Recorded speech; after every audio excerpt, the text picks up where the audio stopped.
আসসালামু আলাইকুম প্রিয় শিক্ষার্থী, তোমাদের সবাইকে স্বাগতম। আজকে আমি অষ্টম শ্রেণীর ষষ্ঠ অধ্যায়ের 6.2 অনুশীলনের 5 থেকে 9 পর্যন্ত অঙ্কগুলো সমাধান করব।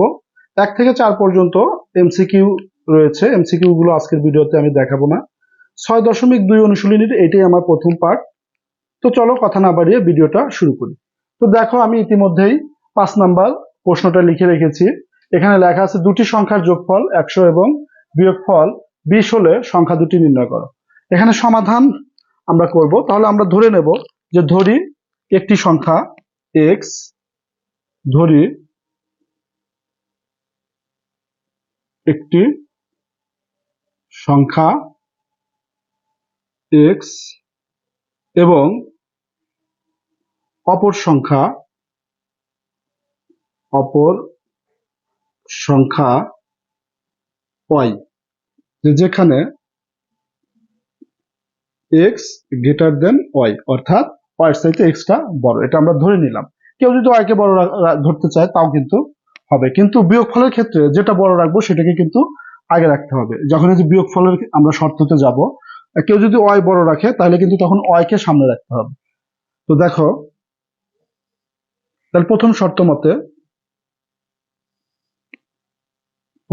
মতে আমরা লিখতে পারবো দুটি সংখ্যার যোগফল, তাহলে একটা সংখ্যা x আর একটা সংখ্যা y, তাহলে x প্লাস y, দুটি সংখ্যার যোগফল কত বলতেছে? 100। এখন এখান থেকে ধরো আমরা x রেখে y কে আমরা ডানে দিয়ে দিলাম, তাহলে y বাম পাশে প্লাস আকারে আছে, ওই পাশে যায় ডানে যে মাইনাস হবে, এটাকে আমরা 1 নাম্বার সমীকরণ দিলাম। দ্বিতীয়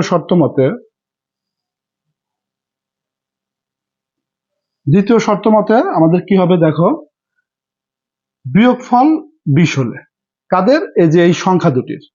এখন এখানে x বড় রাখছি, তাহলে x আগে লিখতে পারি। কেউ যদি y বড় রাখে তাহলে কিন্তু y কে আগে লিখতে হবে, মাইনাস y। এখন কত? 20। এখানে x না লিখে আমরা x এর মান হিসেবে কি লিখতে পারি? 100 মাইনাস y, তাহলে বা দিয়ে আমরা 100 মাইনাস y, এটা কিন্তু x এর পরিবর্তে লিখছি, তাহলে মাইনাস y আর একটা আছে সেটা লিখলাম, ইকুয়াল 20। এখন এই 100টা আমরা ডানে নিয়ে যাব, আর এই y এর আগেও মাইনাস, এই y এর আগেও মাইনাস, তাহলে একটা y মানে দুইটা y হবে, এবং মাইনাস 2y ইকুয়াল 20, আর ওই পাশে মাইনাস 100। এখন আমরা মাইনাস 2y ইকুয়াল 100 আগে মাইনাস, 20 আগে প্লাস। তাহলে দেখো, একটার আগে প্লাস একটার আগে মাইনাস থেকে বিয়োগ করতে হবে। 100 মধ্যে থেকে যদি 20 বাদ দেই তাহলে আমাদের 80 হবে, এবং বড়টার আগে যে চিহ্ন, বড়টার আগে মাইনাস আছে, মাইনাস লিখতে হবে। কারণ উভয় পাশ থেকে এই মাইনাস উঠে যাবে। তাহলে এখান থেকে আমরা যদি y এর মানটাকে বের করি, তাহলে 2 y এর সাথে গুণন অবস্থায় আছে, ওই পাশে যা ভাগ হবে, তাহলে ওই পাশে যে আছে সে উপরে থাকবে আর 2টা নিচে যাবে। এখন 80 কে যদি আমরা 2 দ্বারা ভাগ করি তাহলে কিন্তু হবে আমাদের 40। এই y এর মানটা আমরা যদি একে বসাই, যে y এর মান 1 নং এ বসিয়ে, y এর মান 1 নং এ বসিয়ে,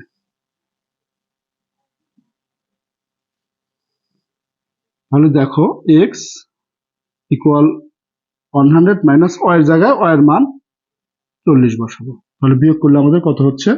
60 হচ্ছে। তাহলে সুতরাং একটি সংখ্যা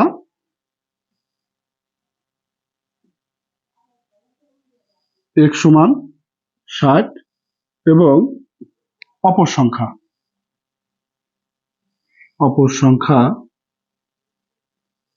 y সমান 40, তাহলে এটাই হবে আমাদের অ্যান্সার। তো দেখো, আমি তোমাদের মূল বইয়ের 6 নাম্বার যে কোশ্চেনটা, দুটি সংখ্যার যোগফল 160 এবং একটি অপরটির 3 গুণ হলে সংখ্যা দুটি নির্ণয় করো। তাহলে দেখো, তাহলে আমরা একটি সংখ্যা ধরি x, ধরি একটি সংখ্যা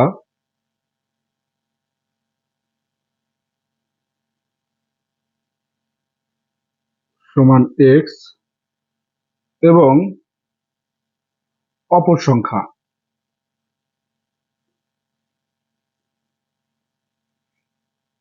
কি বলছে, যে একটি অপরটির 3 গুণ হলে, তাহলে এটাকে আমরা লিখবো 3x। কারণ সংখ্যা দুটি নির্ণয় করতে বলছে, তাহলে সংখ্যা দুটি সংখ্যার যোগফল, তাহলে শর্ত মতে দুটি সংখ্যা, এটা একটা সংখ্যা এটা একটা সংখ্যা, তাহলে এদের যোগফল কত? যোগফল হলো 160। তাহলে এটা যদি আমরা ক্যালকুলেশন করি, দেখো তাহলে এখানে 4x হবে ইকুয়াল 160। এখান থেকে যদি আমরা x এর মানটা বের করি তাহলে 160 ভাগ 4, তাহলে x কে আমরা এখানে পাবো 40। তাহলে একটি সংখ্যা আমরা পেলাম 40, অপর সংখ্যা বলছে 3 গুণ, তাহলে আমরা লিখবো অপর সংখ্যা।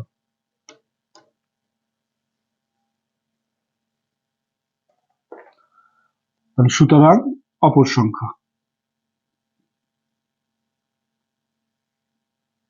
সংখ্যা আমাদের 3x, তাহলে x এর মান বসিয়ে দেবো আমরা, 3 পরে x এর মান হলো আমাদের 40, তাহলে এখানে আমাদের কত হবে? 120। অর্থাৎ একটি সংখ্যা আমাদের x এর মান, এটা হলো আমাদের একটি সংখ্যা, তাহলে এটা একটা অ্যান্সার, আর এটা হলো আমাদের অপর সংখ্যা, এটা আরেকটা অ্যান্সার। দেখো তোমাদের মূল বইয়ের যে 7 নাম্বার প্রশ্নটা আছে, দুটি সংখ্যার প্রথমটির 3 গুণের সাথে দ্বিতীয়টির 2 গুণ যোগ করলে 59 হয়, আবার প্রথমটির 2 গুণ থেকে দ্বিতীয়টি বিয়োগ করলে 9 হয়, সংখ্যাদ্বয় নির্ণয় করো। তাহলে চলো আমরা করি এটা কিভাবে সমাধান করব। তাহলে সংখ্যা দুটি আগে আমরা ধরে নেব, যে ধরি একটি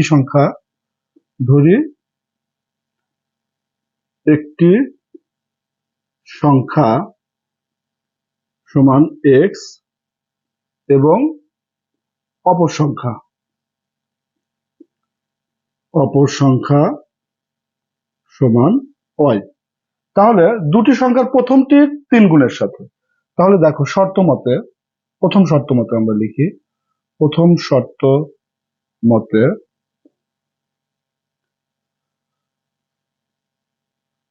তাহলে দুটি সংখ্যার প্রথমটির 3 গুণ, তাহলে 3x প্লাস দ্বিতীয় সংখ্যার দ্বিতীয়টির 2 গুণ মানে কি 2y, এই দুটো যোগ করলে কি হবে? 59 হবে। তাহলে এটা আমরা 1 নম্বর সমীকরণ দিলাম। আবার দ্বিতীয় শর্ত মতে কি বলতেছে? দেখো দ্বিতীয় শর্ত মতে বলতেছে প্রথমটির 2 গুণ থেকে, তাহলে প্রথমটির 2 গুণ আমরা বের করি, প্রথমটির 2 গুণ হলো 2x থেকে দ্বিতীয়টি বিয়োগ করলে, দ্বিতীয়টি তো y, এখানে আর কিছু গুণ করতে বলে নাই, তাহলে y বিয়োগ করলে কি হবে? এখানে 9 হয়। তাহলে এখান থেকে আমরা যদি শুধু y এর মান বের করতে চাই, y এর আগে মাইনাস আছে, তাহলে y কে আমরা প্লাস করি, আমরা y কেই আমরা ডানে দিয়ে দিলাম, তাহলে মাইনাস আছে প্লাস হবে, তাহলে বাদে এখন 9টাকে যদি আমরা বামে নিয়ে আসি, তাহলে দেখো শুধু y কে আমরা পেলাম। এখন সম্পূর্ণ ডানেরটা বামে এবং বামেরটা আমরা ডানে লিখলে চিহ্নের কোনো পরিবর্তন হবে না, y ছিল ডানে আমরা বামে লিখলাম, এবং 2x মাইনাস 9 আমরা ডানে লিখলাম। এখন এই y এর মান আমরা একে বসাবো, y এর মান 1 নং এ বসিয়ে,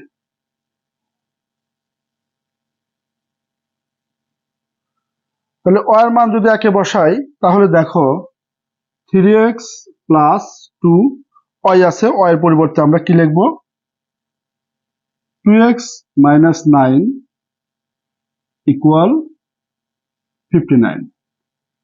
এখন আমরা এই ব্র্যাকেট তুলে দেবো, তাহলে এই 2 যা 2x এর সাথে গুণন হবে, এই 2 যা 9, অর্থাৎ ব্র্যাকেট যে পর্যন্ত আছে সে পর্যন্ত সবার সাথে এই 2টা যা গুণন হবে, তার আগে যা আছে আমরা লিখবো 3x প্লাস 2, এই 2 যা 2x এর সাথে গুণন হলে হবে 4x, এখানে যেহেতু প্লাস তাহলে চিহ্ন পরিবর্তন হবে না, 2 যা 9 সাথে গুণন হলে 18 হবে। এখন আমরা এই দুটো যোগ করলে, দুটোর আগে প্লাস আছে, তাহলে 7x হবে, এবং এই মাইনাসটা ডানে চলে গেলে প্লাস হবে। x এর সাথে 7 কিন্তু গুণন আছে, তাহলে ডানে গেলে কিন্তু ভাগ মানে নিচে লিখতে হবে, আর এই দুটো যোগ করে যা হয় তা উপরে লিখবো, আমরা যোগ করলে হবে আমাদের 77। অর্থাৎ আমরা x পাইলাম 11, যেটা আমাদের একটি সংখ্যা ছিল। তাহলে সংখ্যা দ্বয় নির্ণয় করো, আমরা একটা সংখ্যা পেয়ে গেছি। এখন এই এক্স এর মান যদি আমরা 2 বসাই তাহলে কিন্তু আমরা অপর সংখ্যাটাও পেয়ে যাব। দেখো এক্স এর মান 2 নং এ বসিয়ে,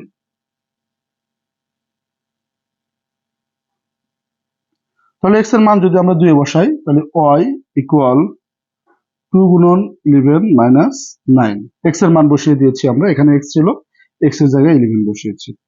তাহলে এটা মাইনাস করলে হবে 13।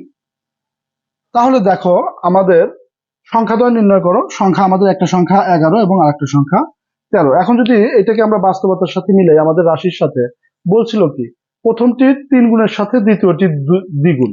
প্রথমটির 3 গুণ কত? প্রথম এটা, তাহলে 3 গুণ কত? 33।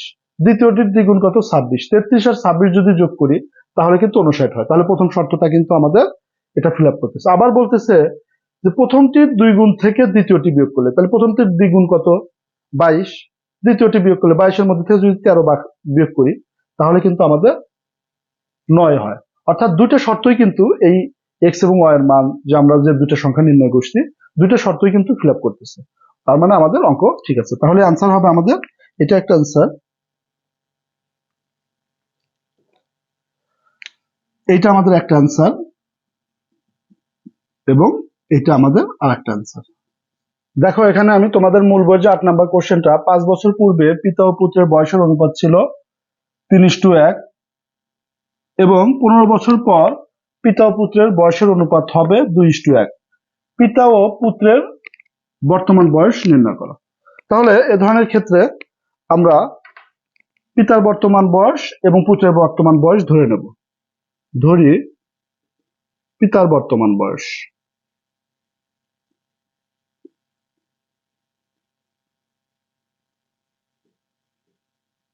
সেটা কত? আমরা এক্স বছর ধরে নিলাম। এবং পুত্রের বর্তমান বয়স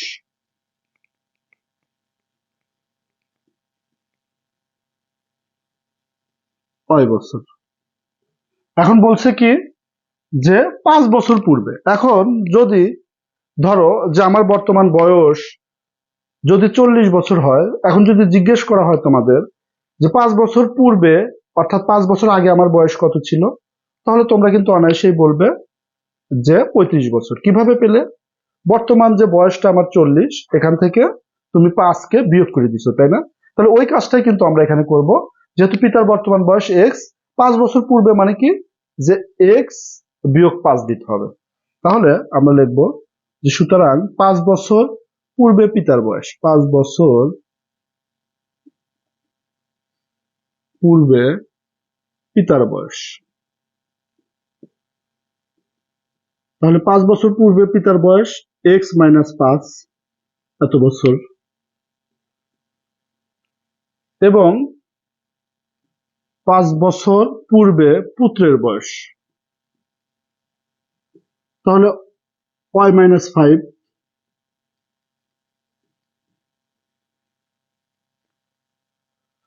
এখন শর্ত মতে, প্রথম শর্ত মতে এই 5 বছর পূর্বের বয়সের অনুপাতটা কত? 3:1। তাহলে আমরা লিখতে পারি x minus 5 is to y minus 5 equal 3:1। এখন ইস টু থাকলে আমরা একে ভাগ আকারে লিখতে পারি।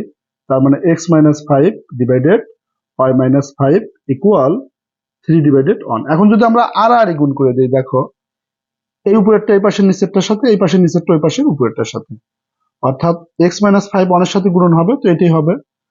y মাইনাস 5 3 এর সাথে গুণন হবে। এখন আমরা যদি ব্র্যাকেটটা তুলে দেই, বাম পাশে আমরা যেমন আছে 5টা আমরা ডানে নিয়ে যাব, তাহলে এই ব্র্যাকেট তুলে দিলে এই 3y এর সাথে যাবে, মাইনাস 3 এই 5 এর সাথে যাবে, অর্থাৎ 3 5 15, আর এই মাইনাসটা ওই পাশে যা প্লাস 5 হবে। আমরা সুতরাং x সমান এখানে কিন্তু 3y মাইনাস 10 লিখতে পারি, এবং এটা আমরা 1 নাম্বার সমীকরণ দিলাম।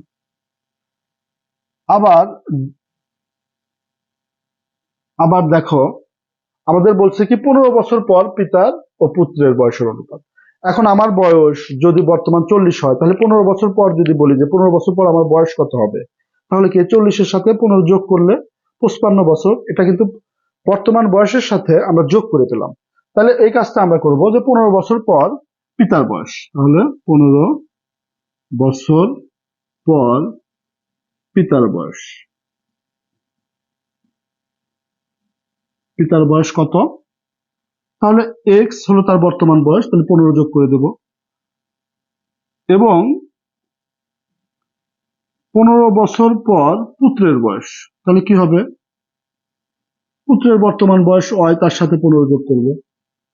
এখন শর্ত মতে এই বয়সের অনুপাতটা কত? 2:1।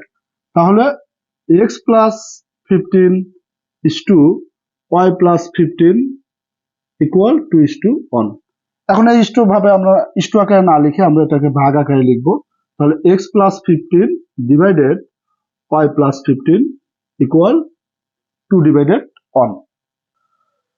তাহলে দেখো আমরা যদি আড়াআড়ি গুণ করে দেই, তাহলে এই উপরের অংশ নিচের অংশের সাথে গুণন হয়ে আমাদের এক্স প্লাস 15 হবে ইকুয়াল, এই নিচের অংশ ওই পাশে উপরের অংশের সাথে যা গুণন হবে, তাহলে 2 এর সাথে ওয়াই প্লাস 15 আমরা লিখতে পারি।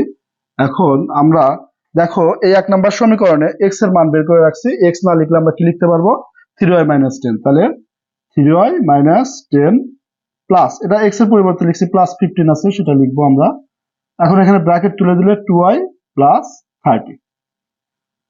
এখন ওইগুলো আমরা এক পাশ করবো দেখো, এবং এই দুটো ক্যালকুলেশন করলে আমরা এখানে পাবো +5, আর 2yটাকে আমরা বামে নিয়ে আসলে মাইনাস হবে ইকুয়াল 30। তাহলে এই 3টা এর মধ্যে থেকে 2টা বাদ দিলে একটা y থাকবে, এবং 30 এর আগে প্লাস আছে, ডানে নিয়ে গেলাম আমরা, মাইনাস হবে, অর্থাৎ y এর মান পেলাম আমরা 25। তাহলে y কার বয়স ছিল? y ছিল পুত্রের বর্তমান বয়স। আমরা কিন্তু পিতা ও পুত্রের বর্তমান বয়স নির্ণয় করবো, অর্থাৎ আমরা কিন্তু পুত্রেরটা পেয়ে গেছি। এখন y এর মান যদি আমরা একে বসাই, তাহলে কিন্তু আমাদের পিতার বয়সটাও পেয়ে যাব। তাহলে y এর মান 1 নং এ বসিয়ে, 1 নং এ বসিয়ে,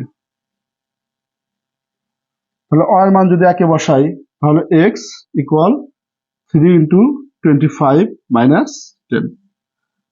তার মানে এখানে 75 - 10 অর্থাৎ 65 বছর, অর্থাৎ পুত্রের বয়স 25 বছর এবং পিতার বয়স 65 বছর। এখন বাস্তবতার সাথে মিল আছে কিনা আমরা যদি একটু দেখি, বলতেছে কি 5 বছর পূর্বে পিতা ও পুত্রের বয়সের অনুপাত 3:1। তাহলে 5 বছর পূর্বে যদি পিতার বয়স চিন্তা করি, তাহলে কিন্তু 5 বছর পূর্বে যে পিতার বয়স হবে, কিন্তু 5 বছর বাদ দিয়ে দিলে 60 বছর হবে। এখন 5 বছর পূর্বে তাহলে পুত্রের বয়স কি হবে? 20 হবে। এখন যদি এটা আমরা কাটাকাটি করি, ধরো 0 0 কেটে যাবে, কারণ অনুপাত মানে কি ভাগ আকারে লেখা, তাহলে এটা কেটে যাবে, আর এটা 3 নিচে কিছু নয়, মানে 1, অর্থাৎ একে যদি আমরা অনুপাত আকারে লিখি তার মানে 3:1।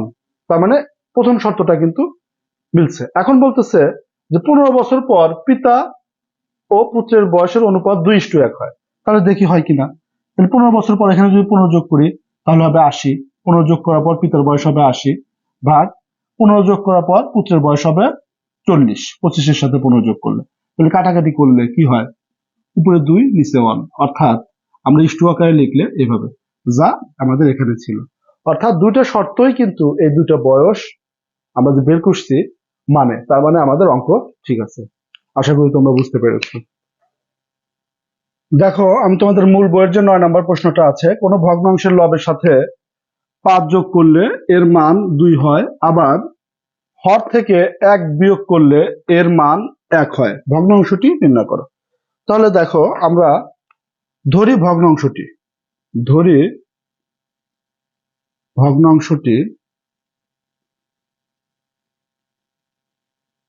x = y। এখন বলতেছে কি যে কোন ভগ্নাংশের লবের সাথে 5 যোগ করলে, তাহলে প্রথম শর্ত মতে, তাহলে লব কোনটা? উপরেরটা লব, নিচেরটা হর। তাহলে লবের সাথে আমাদের 5 যোগ করতে হবে। তাহলে x + 5 / y ইকুয়াল কত হয়? 5 যোগ করলে এর মান বলতে কার? এই ভগ্নাংশের মান, এই ভগ্নাংশটার মান হয়ে যায় 2।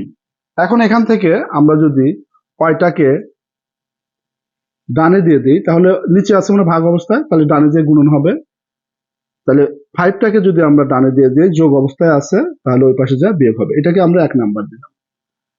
এখন দ্বিতীয় শর্ত মতে বলতেছে কি, আবার হর থেকে 1 বিয়োগ করলে, তাহলে ভগ্নাংশটা আগে লিখলাম। এখন হর থেকে কত বিয়োগ করতে হবে? 1 বিয়োগ করতে হবে। 1 বিয়োগ করলে এর মান হয় 1। তাহলে আমরা এখানে দেখো y মাইনাস 1টাকে যদি ডানে দিয়ে দেই, তাহলে ওই পাশে ডানের অনের সাথে যে গুণন হবে। এখন x এর মান আমরা 1 নং সমীকরণ থেকে যদি নিয়ে এসে বসাই, তাহলে 2y মাইনাস 5 আর 1 দিয়ে যাকে গুণ করবো তাই হবে। তাহলে এটা হলো। এখন আমরা এই ওয়াইটাকে বামে নিয়ে আসবো আর 5টাকে ডানে দিয়ে দেবো। তাহলে এই পাশে তাহলে থাকে 2y, আর এই ওয়াইয়ের আগে প্লাস আছে, তাহলে এই পাশে এসে মাইনাস হবে। তাহলে আমাদের ডান পাশে কে থাকলো? ডান পাশে যে থাকে তাকে আগে আমরা লিখবো, -1 থাকলো। এই -5 কিন্তু আমরা লিখি নাই, বামে ছিল, ডানে নিয়ে যাব, তাহলে +5 হবে। তাহলে এখন আমাদের দুইটা ওয়াইয়ের মধ্যে থেকে একটা ওয়াই বাদ দিলে একটা ওয়াই থাকে, বর্ডার আগে যেহেতু প্লাস, তাহলে +y, আর এখানে কি +4। তাহলে ওয়াইয়ের মান আমরা 4 পেলাম। এখন আমরা এই ওয়াইয়ের মানটা একই বসিয়ে দেবো, যে ওয়াইয়ের মান 1 নং-এ বসিয়ে তাহলে ওয়াইয়ের মান যদি আমরা একে বসাই, তাহলে x = 2 × 4 - 5, অর্থাৎ এখানে 8 - 5 অর্থাৎ 3। সুতরাং